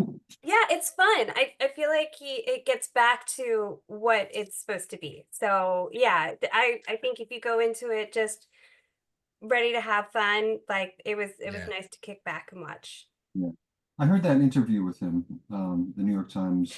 That was so good, wasn't it? Yeah, With yeah. Eddie. I Yes. loved like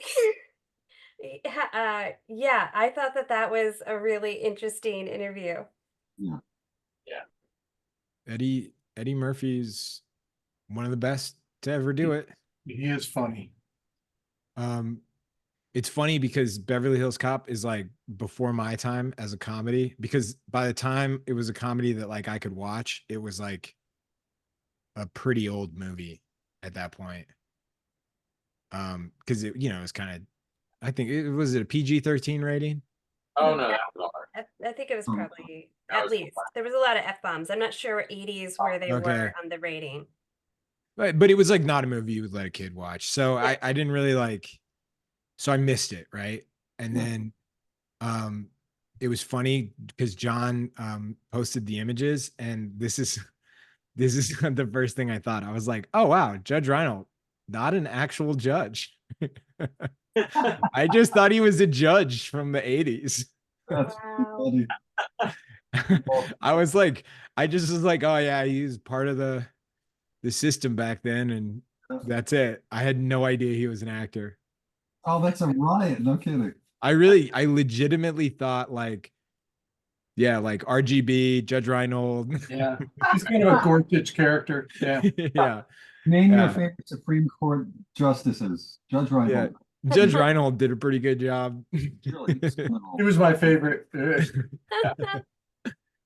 he probably would Simple be. decision in Nolte versus Murphy. That's right. Well, you'll laugh about this, Dale, or anybody else. So I get the call or get the text that, hey, Cassandra's got a good idea. Let's do Beverly Hills Cop, the old and the new.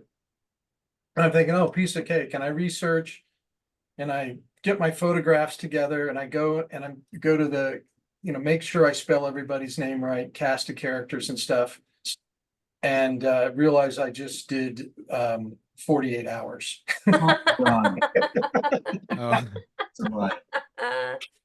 So Nick Nolte, and then I was just thinking, well, when I discovered it was I was looking at the old versus the new, and realized that Axel. I said, well, why is he called? Okay, I got to think of his name in 48 hours. Huh.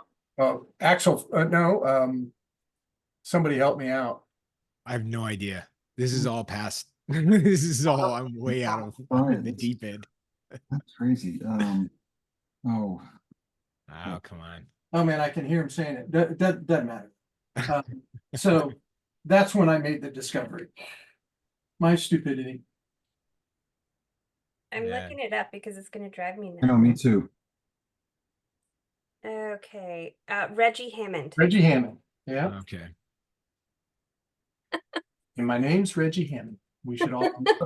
So Timmy, like Eddie Murphy isn't like, you don't remember his comedy or anything like that. Well, I remember the stand-up and I remember all the SNL stuff. Oh, you do? Okay. And then obviously, like, I mean, he was like peak Nutty Professor, like all of those things when I was like Oh in yeah. grade school, like real absurdist, really loud.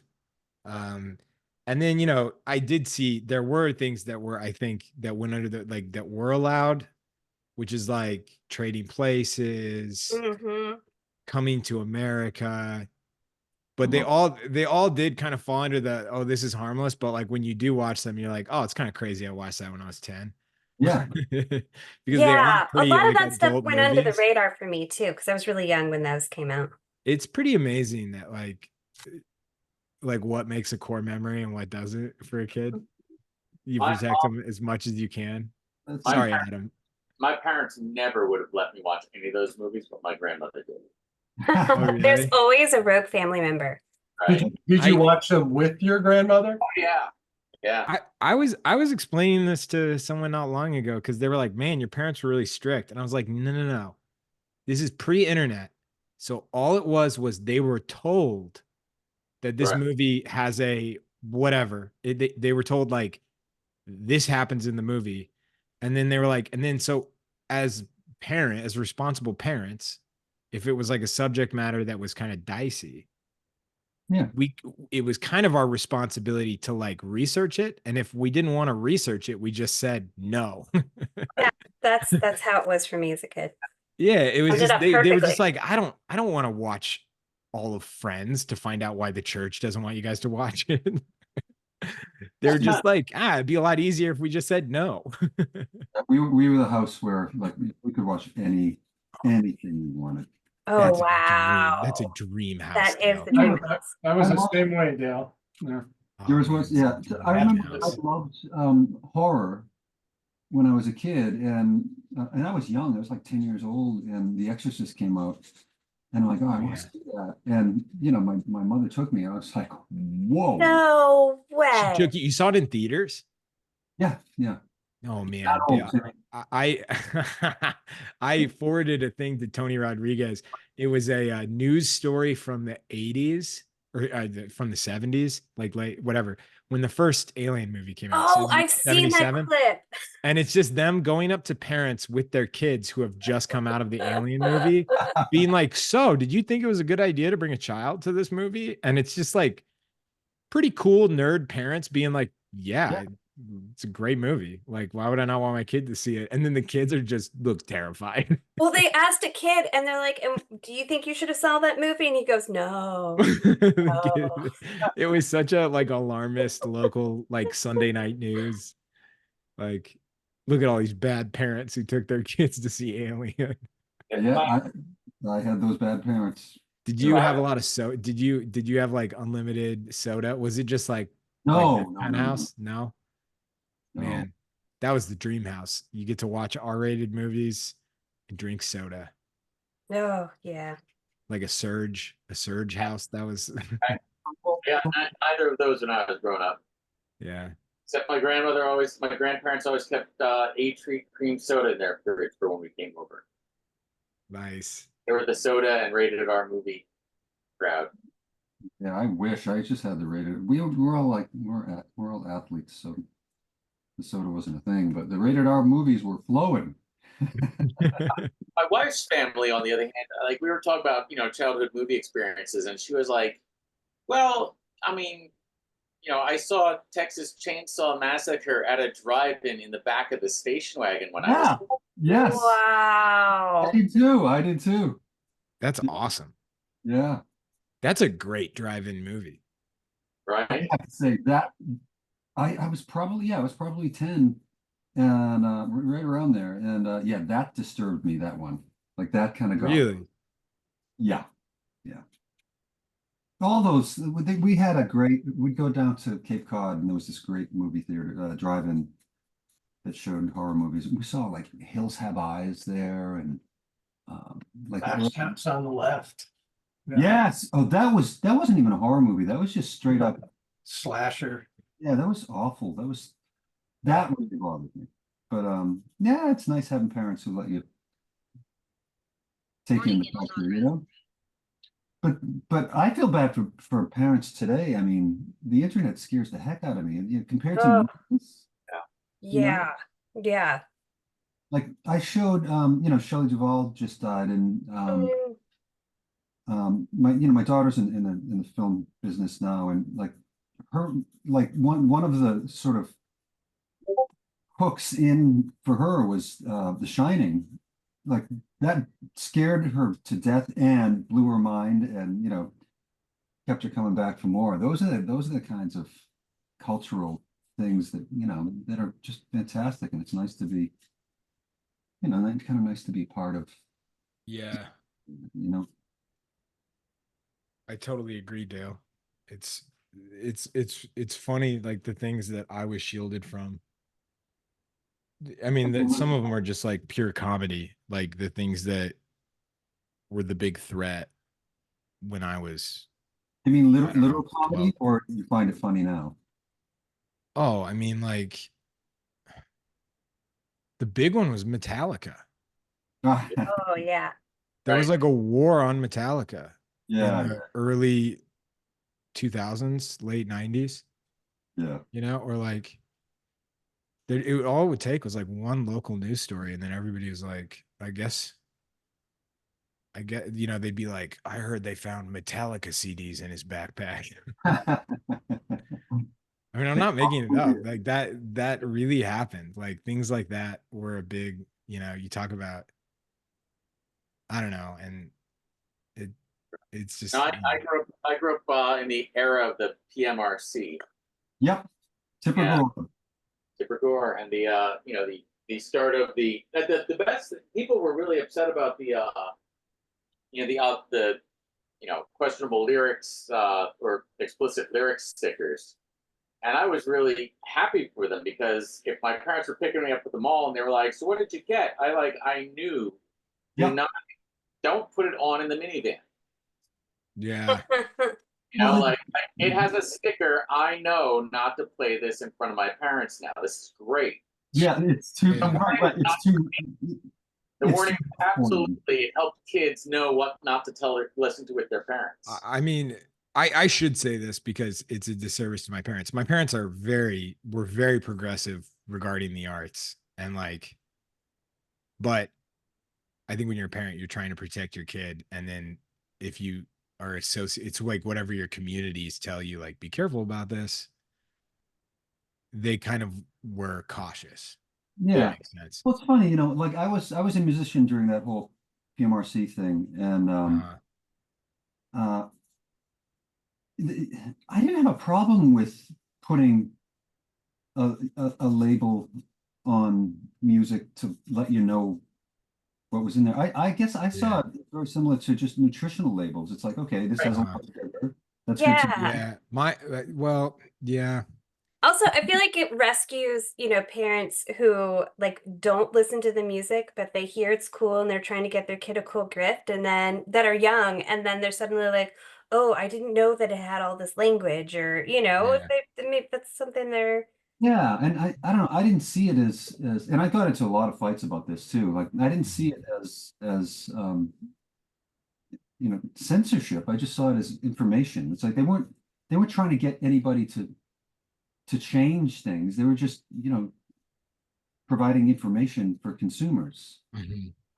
But man, there's fighting about this back then was like fighting about AI now. It's like Oh, it was so dicey. And I mean, the reason why I think it was a big deal, I mean, I will say this and then we don't have to talk about it at all, but like this was like peak right after Columbine. And so it was just it affected every school, like like the art that was consumed at schools.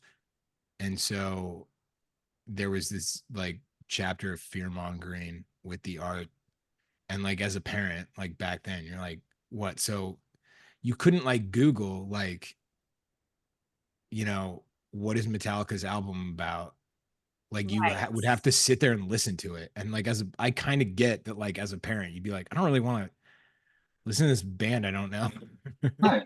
Yeah. like you just be like, it'd just be easier if I just try to see how much my kid actually. But like to my mom's credit, she went and bought me Eminem's first album right when it Oh my came out, God. no problem. Which talk about Eminem. Oh my Jeez.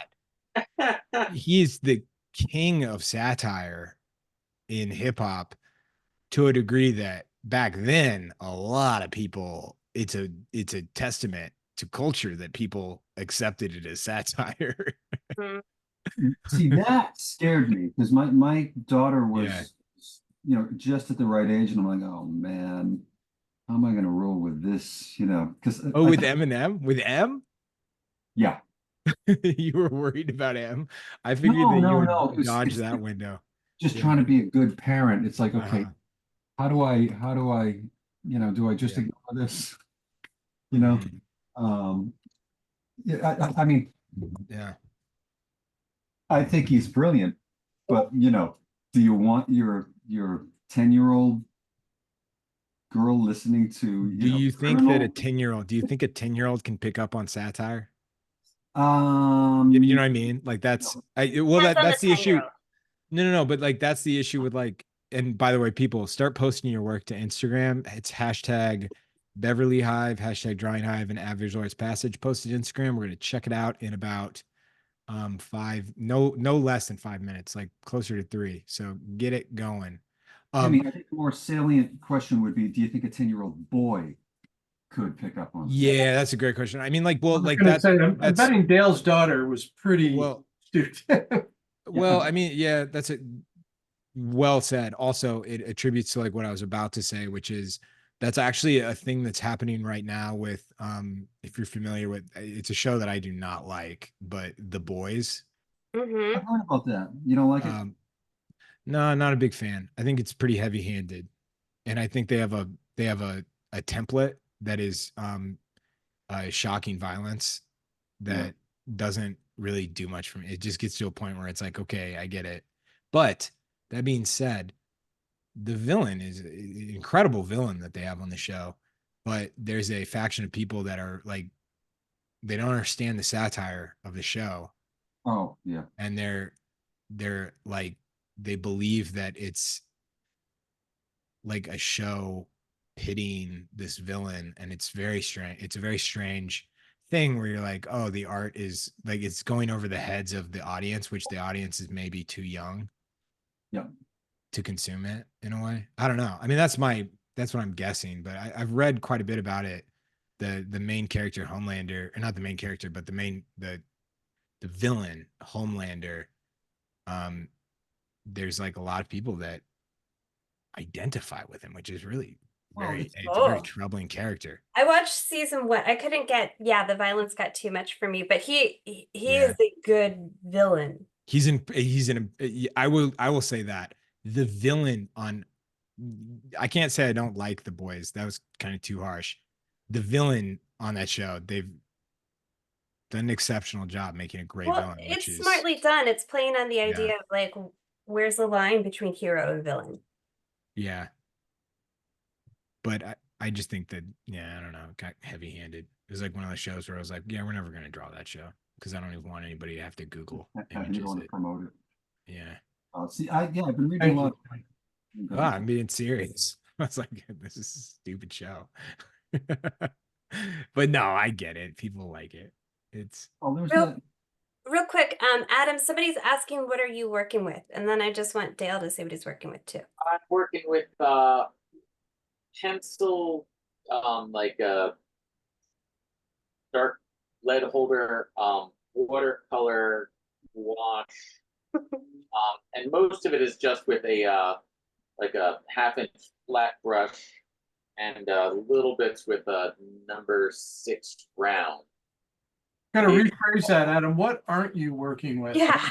Yeah, yeah. You know, I just got back from vacation like 2 hours ago, and so I just opened my bag. I was like, "What do I have?" And I was like, "Not any eye-hand coordination, but stuff." Right. That's funny. That's funny. Yeah, I'm feeling the same way. Yeah, Dale, I've what are been you in. using? I just charcoal and my thumb and a paper blender. Where did you get the thumb? No. This is my father's thumb. Is that Jerry's Artorama? Yeah, no, this is just a one Thumbs off are us. from Dad, and this one's from Mom, and I'm out. I had 10 of those tonight. I was working with.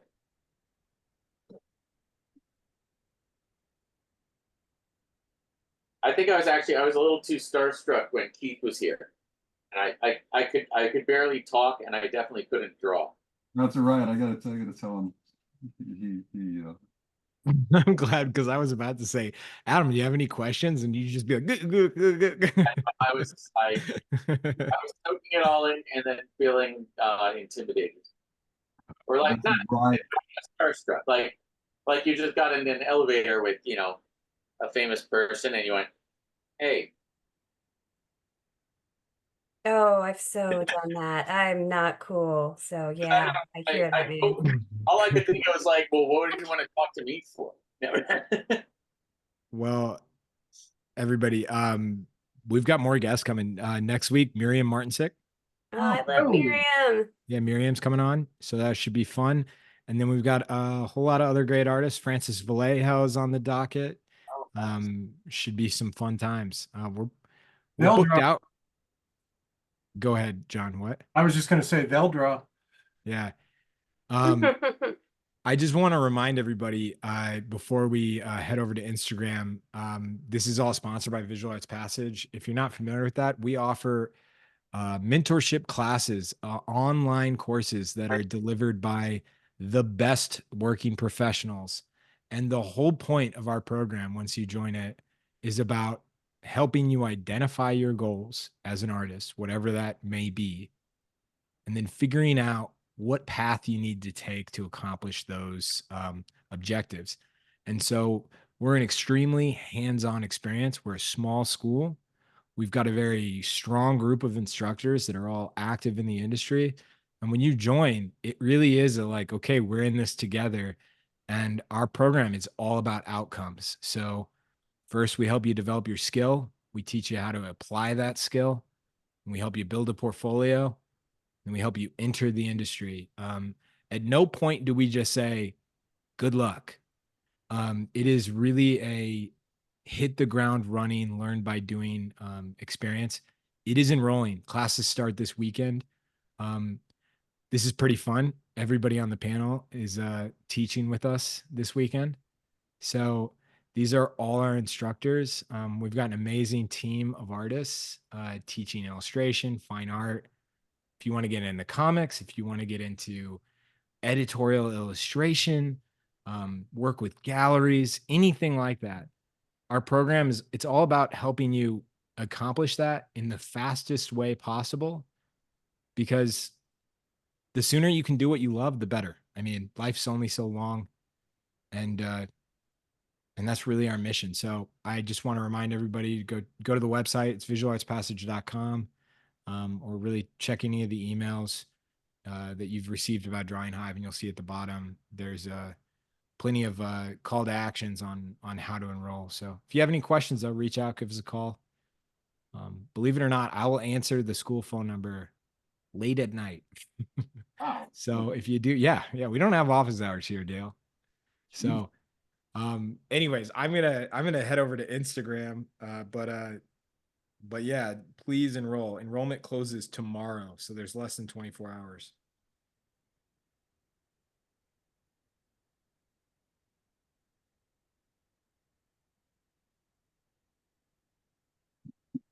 Does anybody hear Axel F music in your head while you draw Eddie Murphy?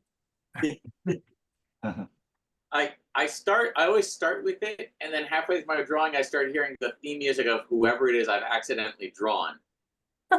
I've been hearing boop boop boop boop boop boop boop boop. Take the Axel out again just to get myself back on track.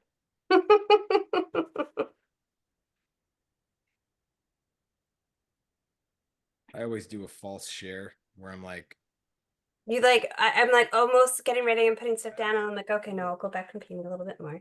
yeah, I always do a false share to Instagram. Well, I share my screen and then I'm like, okay, now we're going to Instagram. Are you sure that you have Instagram open?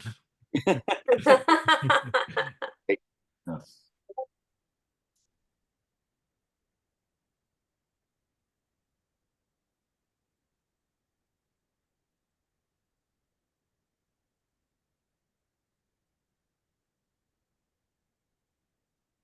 A long time since I've done this. It's kind of fun.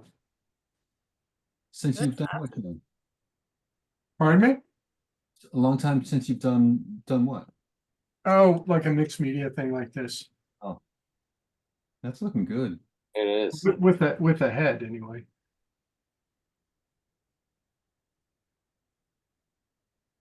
Plenty to do. Okay, here we go. Look, it's the Honorable Judge Reinhold. Wow. Amazing work. You all ready? Oh wow. That's cool. Charlotta, that looks awesome. Look Yeah. at that. Show it. Oh, that's so cool. Wow. Oh, I love it. Stuff. Cool. Ooh, really a nice color Yeah. there. Great colors. Oh, great drawing. Yeah. Oh wow. Awesome, Pat. Really Yeah. nice. Cool Nice. textures. Sweet. Great job. Yeah. Jeez. Nice, Rebecca. Wow, Rebecca. Great. Yeah. Wow. Good stuff. Oh, Great that's job, nice. Terry. Yeah. Terry. Oh, that's from Was last that was week. from last week? Yeah. Great job. Ooh. Yeah. Nice. Oh, I love that. That's awesome. That's great. Oh, Great that's dagger. Oh, wow. great, Taggart. Nice. Really nice, Paul. Nice. Nice.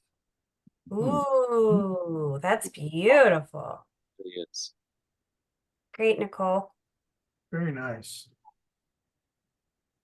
Good It's job. fun, this one. I like. Nice, Jeff. Awesome. Jeff. Very cool. Oh, that's fun. Great Yeah. textures. Yeah. Oh, weird. Nice. The All twofer. right. Terry, that's beautiful. Nice, Terry. Terry. For that. Mm-hmm.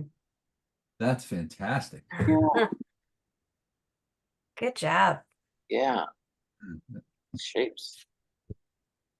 Ooh, that upward tilt head one. That's a. That's cool. I applaud everyone who took that one on. Yeah. Yeah. Awesome. Oh. Oh, nice, Felicity, and happy birthday again. Yeah, amazing. Felicity? Happy Way birthday. to go, Felicity. Wow. Yeah. 13. Whoa. Great job. Wow. Remember, always listen to your mother. Yes, I always love Jeff's panels. Yes. The Like just palm trees. Oh my God, that's killer. Yeah. That's so well done. Oh wow. Oh, that's awesome. wow. That's I love cool, when Tyler. shows up. Wow. Really nice. Mm-hmm. Great job. That's cool. Oh, Whoa. that's so Ooh. awesome. What the Love hell? how sculptural she gets with her Oh, shape. look at that. That's awesome. Wow, Palm That's trees. in the interesting. city. Yeah. It really is. oh, Oh, that's nice. Sally, that's awesome. Love it, Sally. Hi, Sally. I love it when you add collage. Wow. Look at that. Ooh. I Very thought you were nice, band Peter. Keith. Oh, Oh, wow. Oh, hell yeah. good. Love it. Mhm. My fellow Italian. Yeah. It's lovely. That's All right. Love it. Nice, Terry. Wow. That's lovely. Yeah. oh. Wow. that- Oh, that's cool. I like what you did there. Oh man. Nice. Nice. I love it. Oh, that's cool. Yeah. Ooh. Really nice. Got good likeness there. Yeah. Yeah, Randy. Hi, Randy. Killer, Ah, Randy. that's awesome. Great. Nice drawing. Yeah. Whoa. Oh, Ooh, Oh, AJ. wow, AJ. That's That's a gritty Beverly Hills cop. That's That's cool. great. Yeah. Oh, awesome. Dang, Yeah. Julian. Yeah. Wow, Awesome, that's Julian. good. Really strong. So strong. yeah. Ooh, that's cool. Yeah. Oh, that's awesome. Very I cool. love Yeah. your style. So neat. Oh, those are so fun. Oh, those are great. Oh, the Taggart especially. Yeah. Great job. It's so good. Yeah. Yeah. Thanks, Fantastic. Padma. Padma's joining VAP. Welcome to Yeah. the program. Excited. Padma. Nice, Gary. Great. Wow. So cool. Heck of a likeness too. Yeah. Mm-hmm. It really is. Oh, that's great. That Yeah. was good likeness. Ah, Nice. You got a lot done. yeah.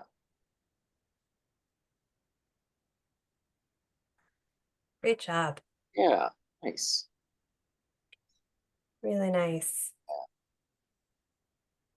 Ooh, that's Got nice. to all of them tonight. Yeah. Oh. A lot of people Oh, here. AJ. Beautiful. Just beautiful. Ah, It's I a like good that. likeness. Great. Yeah, you see it. Yeah. Very cool. Yeah. Good stuff. Nice. Love it. Good stuff all around. Mm-hmm. All right, everybody.